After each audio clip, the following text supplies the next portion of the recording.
Hello there and a very warm welcome to another edition of Channels Beam. I'm Victor Matthias. Now, it's 9 years since over 200 students were taken away from their dormitory in Government Girls Secondary School in Chibok, Borno State. A global campaign to get them rescued followed, with success to an extent, but sadly not all have been rescued, to the dismay of Nigerians home and abroad. This was also followed by more abductions in secondary schools as they remain poorly guarded. Now, today on the show, we will be looking at the plight of those who have been freed, the plight since returning to their society, and also how school children are faring amidst violent extremism. But before we begin all of that, let's first of all see what made the social media scenes bubbling in the past week.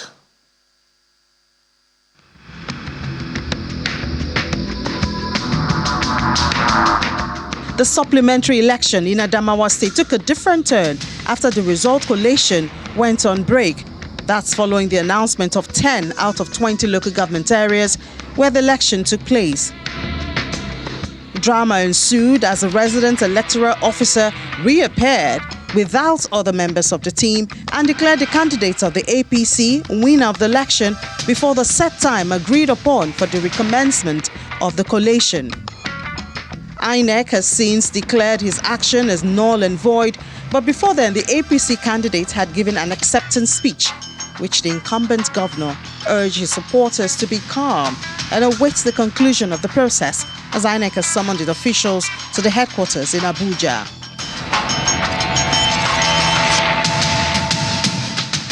While supplementary elections were ongoing in various parts of the country, residents of southern Kaduna were thrown into mourning as no fewer than 29 people have been killed in a fresh attack by bandits on Runji village in Zango Katav local government area of the state. The attack, which occurred at about 10 p.m. on Saturday night, comes barely 3 days after bandits killed 8 people at the Atakunje community, also in Zango Katav local government area of Kaduna State.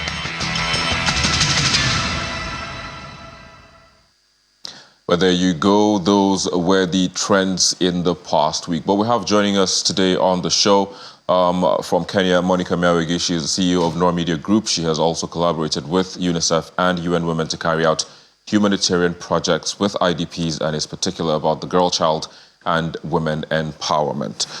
It's a pleasure to have you on the show. Thank you, Victor. Good afternoon, and hello from Kenya. Hello. Jambo. Well, I wish I could say that back as well. But again, thanks. A pleasure to have you on the show. We also have joining us right here in the Lagos studio, Hamzat Lawal. He is currently leading a global education campaign to accelerate girls' education and ending girl-child marriages, starting with the Northeast in Nigeria as a Malala Fund education champion. He is also currently the Chief Executive Officer of Connected Development. It's a pleasure to have you as well on the show today. Thank you, Victor. This is Abuja studio. Absolutely. yeah, you sound very excited about that. Yes, I am. Indeed. All right. So, I mean, like I said in the introduction, 9 years has gone down the drain. Some of these girls that were abducted from their dormitory have been rescued, but sadly, some are still in captivity. I mean, I know you're a gentleman, so let me let Monica kickstart the conversation for us. Monica, I mean, what's the feeling generally, about where we are, with the situation of the girls, first of all, that are still in captivity? So it's a sad story because 96 Chibok girls are still in captivity, and this is still 9 years after the abduction, and the government isn't here to let us know what and where we are after 9 years. I think the Nigerian government has an obligation to implement and safeguard all children round about the whole country. So looking at what is happening now, it's really sad because it means we have more than 61 children still in adoption. And when these abductions happened, these kids were under 18 years. So it means that counting from now till then, it must be like a horror story. And talking about horror story, it means that most of them are now mothers to even more than one child. So, and looking at it, research also says that about 39 parents have been dead since this abduction. So honestly, from here to Nigeria, it's a sad story. 9 years, parents dying without finding their children, and these Chibok girls still in the forest, being young mothers, and just, it's a hopeless situation. It's a hopeless situation, I must say. Let's hope there would be hope there would be hope at the end of the tunnel, or pretty much, let me put it like there will be lights at the end of the tunnel. Hamzi, let me get you to, weigh in on this. Even after we had the Chibok, abductions, we've also had subsequent abductions. I can go on and mention, where did we get it wrong in between that, lightning struck more than twice in the same place? I think we got it wrong when we started playing politics with security. Because when you play politics with security, what you have is insecurity. And what has now happened is all our security agencies are literally overstretched. I also think that we're not investing as much as we should in education. The place of learning and our schools are supposed to be a safe space for girls and boys, particularly girls, because they are the ones who have been most of the vices that have emanated out of insecurity. Because when they're attacked, they're mostly the ones that are kidnapped and held for ransom, or even married off to some of these insurgents or the terrorist groups. So we've not invested as much as we should. There was the Safe School Initiative. Up to date, no one can tell us all the billions of naira that went into this initiative. What did we achieve from it? And this is strictly a failure of government, because we cannot shift the blame to any other person. Government failed the Nigerian girls that went to school to learn. And the ripple effect of this, Victor, is 9 years before now, we had over 10 million out-of-school children. Today, in 2023, there are over 20 million out-of-school children. So it is even a rollback of all the achievement we've made to ensure that girls are actually put in school and girls are not forcefully married off, below 18 years. It's a total fail of government. And I'm not only saying national or federal government, but at the local and at the state government. And I think we need to now discuss, are we going to restructure in the sense that we now get state police and give some sense of authority to both local and state governments so that they can control security architecture and respond adequately. Because what we've seen and what made this, took this longest, the response time was not commensurable with the attack.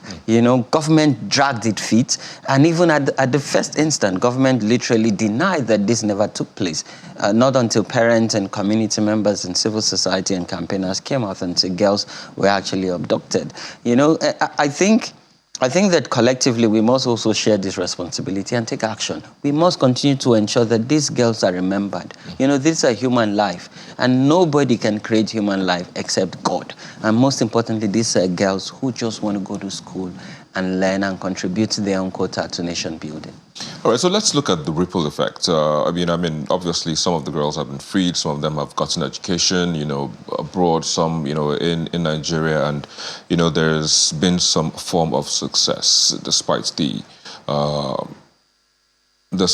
setback. So let me just put it in that context. For those ones now, they would serve, let's say as some form of hope, for those still in captivity, that, if others like us, have gone out and they have made considerable success, in the society, so what's the hope quota or percentage, so to speak, now for those still in captivity? Because I believe the government is still pulling resources to ensure that, those still in captivity are brought back. For how long, Victor? For how long? If as they say, the end justifies the means. Victor, we all know it's long enough. It's 9 years, like I said.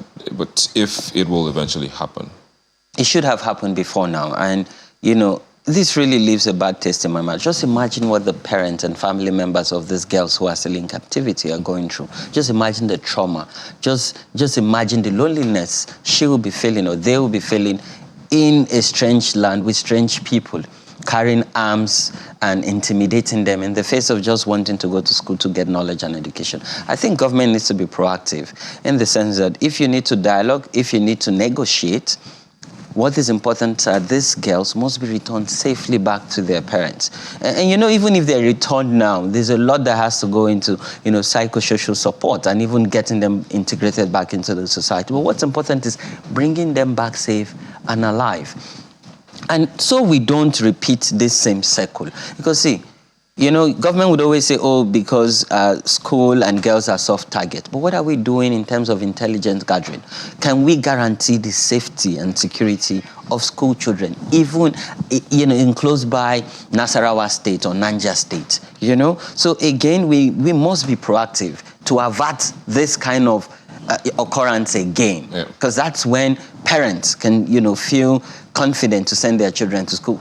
Victor, I interact with a lot of parents, particularly at the grassroots. They say it is better that their children are at home with them than to send them, because they are safer at home. Yeah, at least they can be protected by the parents at home. Yeah. I mean, I was just going to say that I was going to be speaking about, you know, the plight of parents who would, you know, now be discouraged by this. I wanted to put that, you know, to Monica. Monica, I mean, talking about, you know, how we're still where we are, and, you know, the confidence that parents would have to still send their, especially girl children, you know, to schools. I mean, has there been, like Hamza said, we used to have 9 million out of school. Now we have 20 million. And I want to believe that out of that 20 million, the percentage of girls would be higher. Correct me if I am wrong. Exactly. 60% are girls. Exactly. So, you know, what's the ripple effect? You know, it's already, we clearly can see that statistics is showing that, you know, it is not good. But what can be done to turn or to change the trend? So first of all, this is an unpopular opinion. I would love to commend the president because he actually awarded some of the girls who were freed.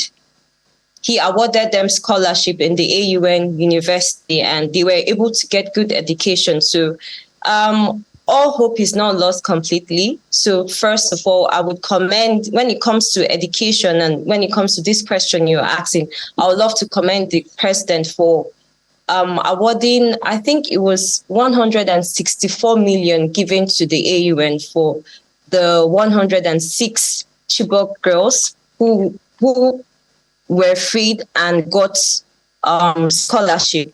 But as far as the story is now, the girl child really needs to go to school, especially women, because now women are beginning to turn into entrepreneurs. Women are beginning to take big places in private organizations. We have not started seeing that in the government aspects, but hopefully it turns out to be well. But we are seeing it in the private sectors where we have like lead CEOs who are women. We have women who are running their businesses well.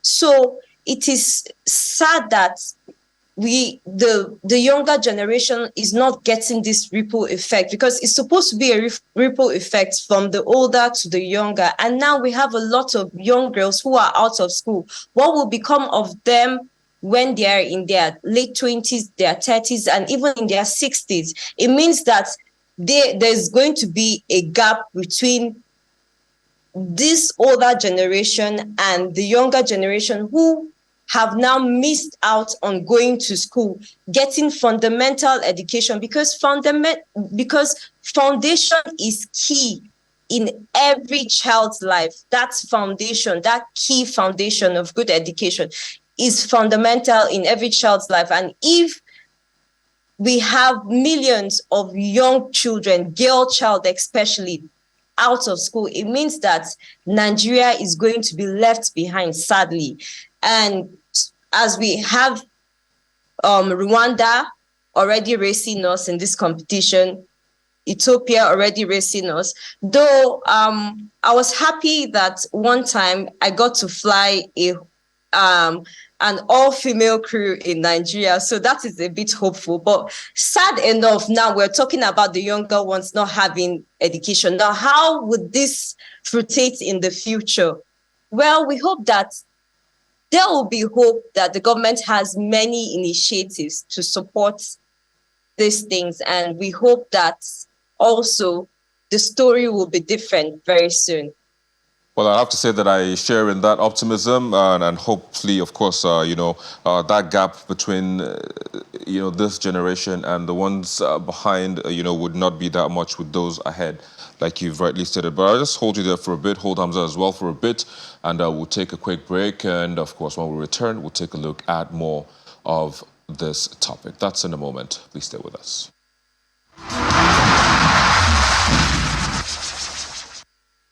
Many thanks for staying with us. We still have with us right here in our Abuja studio, Hamzat Lawal.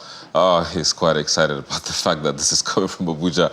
And we also have Monica Mewigi also joining us via Zoom from Kenya. And of course, we're looking at the Chibok girls issue 9 years after. Some have been freed, given scholarships, and are studying abroad and have studied abroad as well.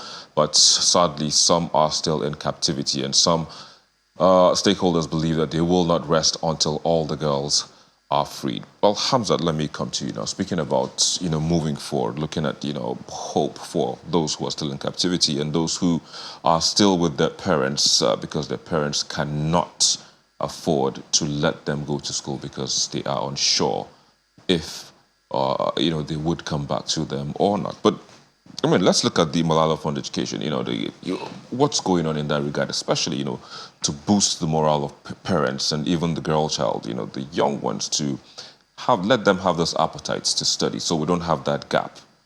What's going on in that regard? So as a Malala Fund education champion, what we've done was to undertake a needs assessment in the Northeast. What are the gaps and the challenge? And after that, I did a tour visiting traditional and religious leaders, because there are two things we want to achieve. One is to ensure that every girls are in school, but also get timely education, not just being in school and they're not getting, concrete knowledge and education. And then secondly was to end child marriages, because interestingly, Victor, in Adamawa state, child marriage is actually on the rise. And so what we've done is to work with traditional and religious leaders. And now there's even a proclamation by the traditional leaders and say if a girl is not 18 years old, she's not suitable to become a child bride. So, and this is some of the successes that we've achieved. But one thing we want to now take to the 10th National Assembly, because sadly the 9th National Assembly passed the Universal Basic Education Amendment Act, but Mr. President have refused to assent to it, particularly the act that guarantees or that says that it is a right for every child to actually get educated. So the 10th National Assembly, and one agenda we're putting in front of them is to amend the Universal Basic Education Act. Because today what the Act says is compulsory education for 9 years. And what we've learned from that is when girls go to school up till 9 years, that's junior secondary school, most poor families and households cannot send their girls to school from SS1 to SS3. So what we're saying is make it 12 years compulsory and free, because what we've also identified is there are hidden fees or hidden charges in this school. Sometimes government will say, oh, education is free. No, but when you go to school, sometimes the school will say, oh, you have to pay for exam fee or you have to pay for PTA. There are poor families and households that cannot afford 500 naira per child to pay for this fee. So these are hidden charges that limit girls in accessing timely and quality education. But for us as Malala Fund and using the education champion, we're reaching out to various stakeholders, working with them, both government, civil society, private, media, to ensure that every girl child in Nigeria get access to timely and quality education so they can meet their potential in life. Well, that sounds concise. Hopefully, you get all of those things in place so that, of course, the needed effect would be in place. But let me also get more nuggets in terms of the way forward from Monica. Monica, moving forward, what would you expect? Let's even say as your expectation from the incoming government, what would you be expecting them to do in terms of enhancing, girl child education and also ultimately, freeing the rest of the girls, that are still in captivity and others that were captured also, even after that incident in Chibok? Before I go forward, I must commend Hamza. Hamza, well done. Great job you're doing with the girl child. I must commend you before I go forward. So for the way forward, we're expecting that the new government implement and see through this implementation, not just on paper, but see through it from beginning to the end, that the girl child education takes top priority in this next regime we're about to enter. And also that there are more scholarship to encourage both the parents and the girl child to be able to acquire and be able to learn, whether it's in Nigeria or overseas. Now, when you encourage with scholarship, it enables the parents to have and feel less burdened. But when you say, take your children to school, take your girl child to school, and Nigeria, we're already struggling. There's a lot of poverty in the land. Families can hardly eat, and you're telling someone that struggled to live below $1 a day or per meal to take his girl child to school. To him, it doesn't feel like a priority. So by the time the government intervenes, the incoming government intervenes by providing scholarship both home and abroad, it will enable the girl child education to grow in leaps and bounds. And we also want to encourage the northern parents, especially. This is my appeal. This is I am pleading with the northern parents, the ones who are in the deep forest of Kagara or Damashak or wherever they are. I am lending my voices that educating your girl child is the most thing that you can ever do. Providing good education to your children is the most thing that you can do to yourself, is the best gift that you can give to your child. So this is a plea to the parents, especially, to let their children go to school, and for the government to see through everything that they implement from beginning to the end, not just on paper, not just giving awarding contracts, but seeing through that this is successful from beginning to the end. Girl child should be our priority from now till the remaining 8 years or whenever the regime. The tenure, yeah, not a regime. The regime sounds like a military dictatorship. Sorry, the tenure. I share in your hope. I quite agree that we know how to write beautiful documents, but implementation pretty much comes. But I share in that hope, and hopefully that will be done. But I have to say thank you to you for joining us all the way from Kenya in Southern Africa, Eastern Africa, actually. Thanks for joining us and sharing your thoughts, Monica Miawegi. Thank you for having me, Victor. I appreciate it. Of course, you're welcome. Having me on the team. Yeah, Hamza, I would also say thank you to you for joining us as well. But before you go, I also know that you are an advisory board member of the Beyonce's Being Good initiative. Is any form of discussion in terms of having her speak for the girl child quickly? Is there any? For now, the commitment is building emerging leaders in Southern Africa and West Africa, here in Nigeria and in South Africa, and giving them the tools and skills to be able to contribute their own quota towards nation building, but in business, in public service or even civil service. All right, so let's hope that in the nearest future we inculcate education for the girl child as well in that. But I have to say thank you again. Thank you, Victor, and welcome to Abuja. Thank you very much. Well, that's where we are. Hopefully the next time we'll be having this anniversary, more would have been done in terms of helping the girl child to be a lot more educated than they are currently, reducing the number of out-of-school girl child as well, and generally also ensuring that all those who have been abducted, not only in Chibok, but also all the schools that followed, would have regained their freedom. But that's where we wrap it up on the show today. Thank you so very much for watching. I'm Victor Matthias, and we'll leave you with the most viewed videos on our YouTube channel in the past week.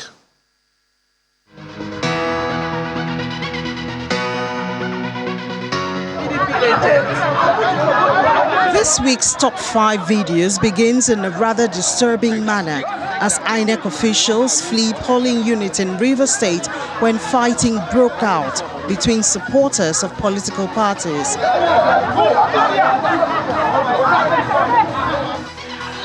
It's followed by the drama at the announcement of the APC governorship candidate in Adamawa State as the winner of the 2023 governorship election.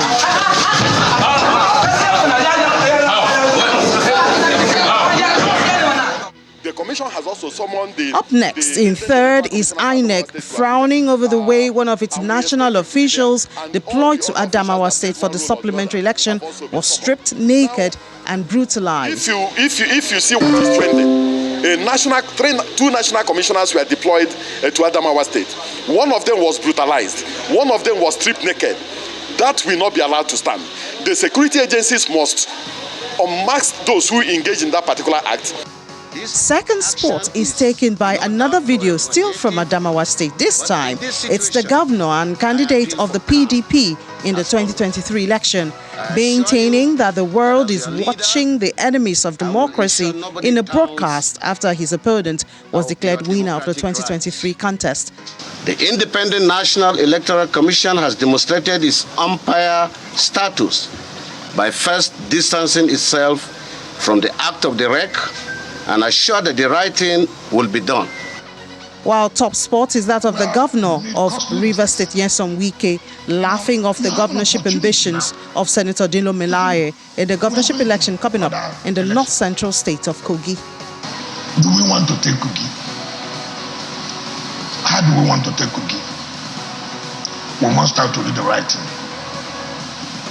Not to say, well, we cannot, this man has been our man. No.